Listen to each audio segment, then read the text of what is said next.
Қайырлы күн баршаңызға, менің сүйікті оқырмандарым. Мен сіздерге бүгінгі видеода драцена жайлы бөліскім келіп отыр.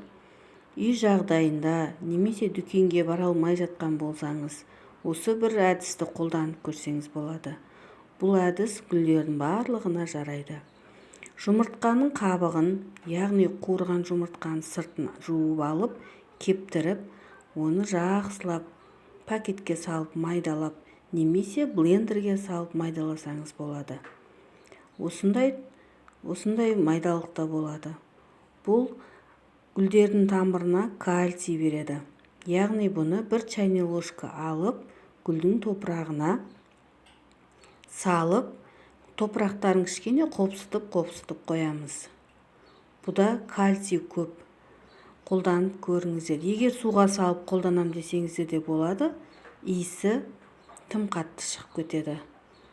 Одан да осы түбіне салып, жақсылап қопсытып қойсаңыздар, әр сұғиған кезде гүлдеріңіздің тамырына кальций барып тұратын болады. Және бір айтып кететініміз, үйдегі қант. Гүлдерді байқасаңыздар, препараттардың барлығының құрамында қант болады. Гүлдер қантты өте жақсы көреді. Сол себепті жарты чайный ложка, яғни чайный ложканың ұшында ғана қантты алып, гүлдің топырақтарына айналдыра салатын боламыз. Солай топырақтарын кішкене қопсыт қоямыз. Гүлдерге өте күшті витамин береді. Яғни гүлдердің иммунитетін көтереді. Драцена қасқыр жемдер тұқымдасына жататын өсімдіктер.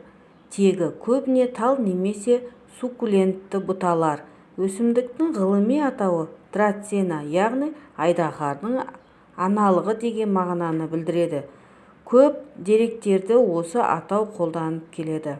Жарығы: ала жапырақтыларына жарық қажет, көлеңкеде түссізденіп кетеді. Жасыл жапырақтылары көлеңкеге шыдамды. Жылуы: қыста 12-14 градус төмен болғаны абзал. Суғарылуы: жазда жиірек, қыста сирек суғарылады. Ылғалдылығы: күн ара су бүркіп тұрса, жапырақтарының ұшы құрғамай әдемі болып өседі.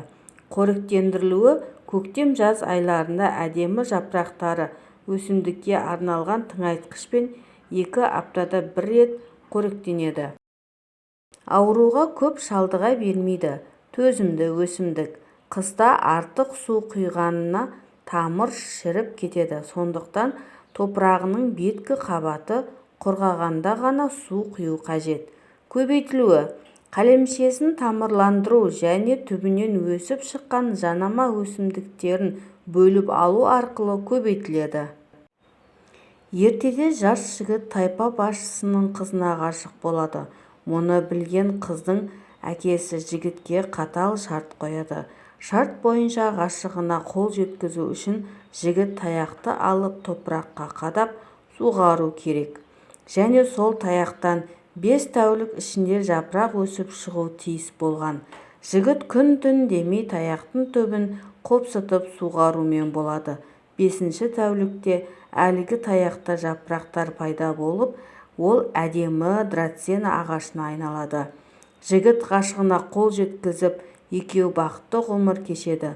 Сондықтан ондағы халық драцена гүлін бақыт ағашы деп те атайды. Драцена жапырақтары түсе бастаса, жылы сумен шомылдырыңыз. Гүлді өсірудің қысқаша сипаттамасы: жарық: қысқы мезгілінде өсімдікке өте мол жарық қажет. Ал жазда гүлді шамалы көлеңкеге тұсқа қойған жөн. Температура: жылы мезгілде гүл 25 градустан жоғары болмайтын жерге қойған дұрыс. Ал қысқы мезгілде 12 градустан төмен емес бөлмеге қою керек. Суғару: драцена гүлін суғарғанда өте мұқият болу қажет. Ол топырағында тұрып қалған артық ылғалды мүлде жақтырмайды. Өсіп жатқан кезінде драценаны молынан жүйелі түрде суғарған жөн. Топырағының беткі қабаты 20-30 мм тереңдікте құрғаған кезде суғару қажет.